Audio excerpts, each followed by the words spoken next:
there are two very different kinds of conversations we could have here. We can talk about religion as it is, for most people most of the time, and we can talk about what religion could be, or should be, or perhaps what it is for the tiniest minority of people. And I just want you to be aware of the difference there, because it could get lost. It's true that some people define God as pure consciousness, or as being synonymous with the laws of nature.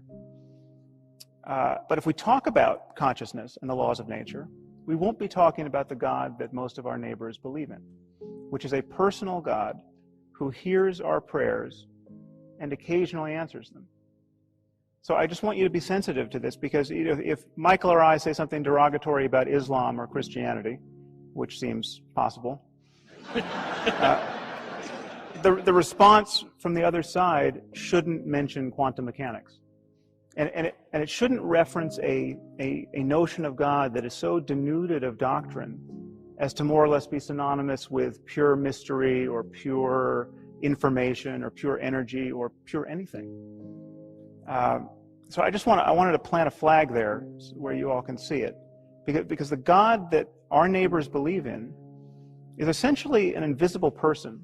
It's a creator deity who created the universe to have a relationship with one species of primate. Lucky us.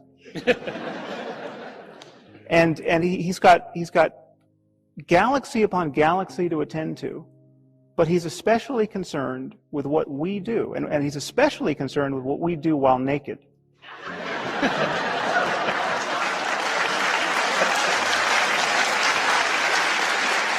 And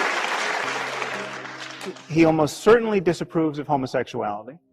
And he's created this cosmos as a vast laboratory in which to test our powers of credulity. And the test is this: can you believe in this God on bad evidence? Which is to say, on faith. And if you can, you will win an eternity of happiness after you die. And it's precisely this sort of God and this sort of scheme that you must believe in if you're going to have any kind of future in politics in this country. No matter what your gifts. I mean, you could be an unprecedented genius. You could look like George Clooney. You could have $1 billion, and you could have the social skills of Oprah, and you are going nowhere in politics in this country unless you believe in that sort of God. We can talk about anything we want. I'm happy to talk about consciousness, but please notice that when we migrate away from the God that is really shaping human events, or the God talk that is really shaping human events in our world at this moment.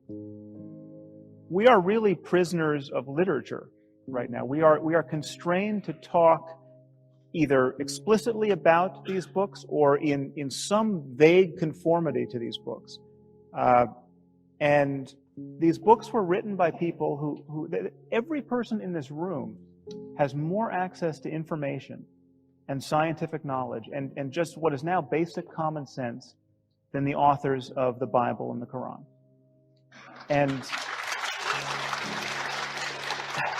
And in fact, there's not a person in this room who has ever met a person whose worldview is as narrow, just by the sheer time in which they appeared in history, as the worldviews of Abraham or Moses or Jesus or Muhammad.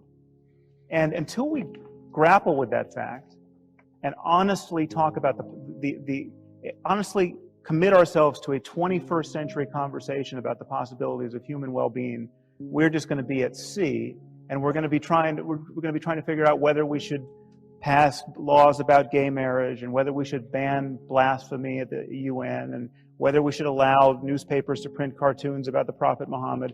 And we're going to just be bewildered by the relentless certainties of people who are obviously lying to themselves. And there are many people having these remarkable experiences in every traditional context. That, in and of itself, proves that all of these religions are wrong. All of these religions claim their exclusive validity. And the fact that you have Christians having deep experiences of peace, and you have Muslims, and you have atheists, and you have Buddhists, it proves that there's a deeper principle that should be talked about in a non-sectarian way that is not held hostage by Iron Age literature. I mean, that... Okay, No, that's a very important point. We need a scientific discourse on the possibilities of human well-being. Sure. And you can get as esoteric as you want there. You can talk about self-transcendence. You can talk about the ego being an illusion. You can ask, what is the relationship between consciousness and the rest of the physical world? And the truth is, when you get out to some of those fringe areas, you are getting to an area of real scientific ignorance. And the first thing you want to do in the spirit of intellectual honesty is admit ignorance, not claim that you, by closing your eyes, can realize your identity with the entire cosmos and the origin of you go get before the Big Bang with your unguarded intuitions. You talked about these great wisdom traditions that he is so callously dismissed out of his own ignorance. You go to these great wisdom traditions, right? And you consult. I mean, and you're talking about changing the story. And so, what does it mean to change the story in Islam? Let's just talk about facts. You open the Quran. In the 4th chapter, it says disobedient wives should be whipped by their husbands. Okay, so this is what it says that in the Old Testament, all kinds of things. It says that absolutely in does. the Hindu book Deepak, I'm just picking Islam as an example. Why? It's true of all religions. Okay, then I can pick Judaism. Would you be more comfortable if I pick Judaism as an example? It's the same. Yes, all of these books are litanies of barbarous practices. But the point is that the way Muslims are now constrained to change the story is they can't change the Quran. The Quran is the perfect word of the creator of the universe. They have to parse the word whipped, and the most enlightened of them have to say things like, well, it doesn't actually mean you take out the bullwhip and you whip her. It could be a kind of a ceremonial kind of a patting, just a brief chastisement that doesn't actually hurt. And so you get a range, but nowhere in that range do you get real equity and real compassion and real understanding between the sexes. And to get that, you have to admit, okay, this is barbarous nonsense that we should just disregard.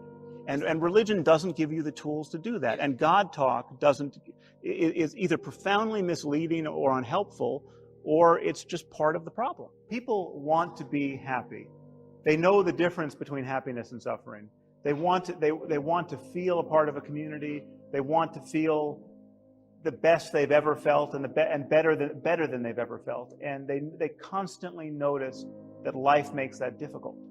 And our spiritual traditions are a response to that circumstance. And our beliefs, the beliefs that console us about what happens after death, are obviously a response to that circumstance. I mean, your child dies.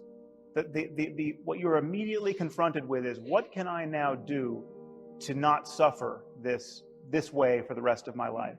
And one thing people have found to do is tell each other a story that death is an illusion, that we all get together at the right hand of Jesus after we die. That does the trick for a lot of people, and people are mightily attached to that story.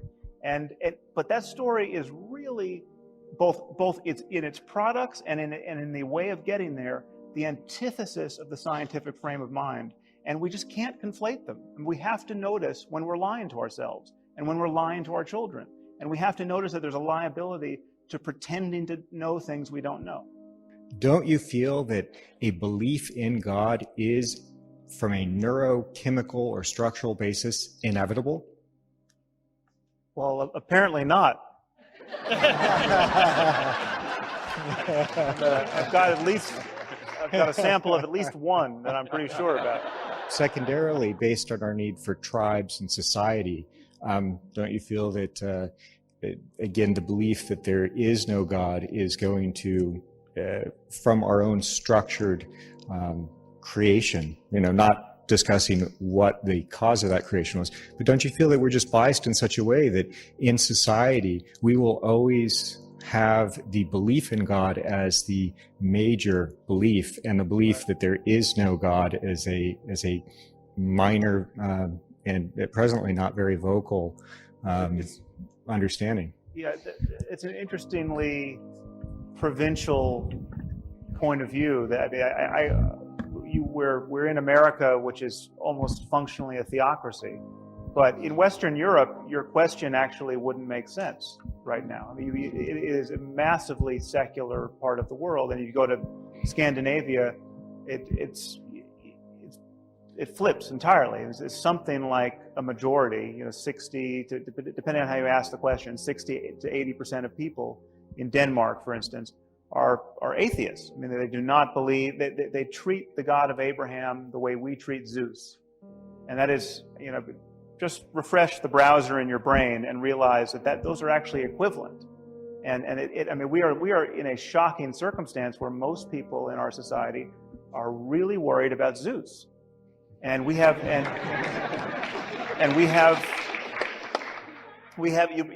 pick up the New York Times tomorrow, and I guarantee you that the international section of the paper will more or less read like, what are the crazy Muslims doing today?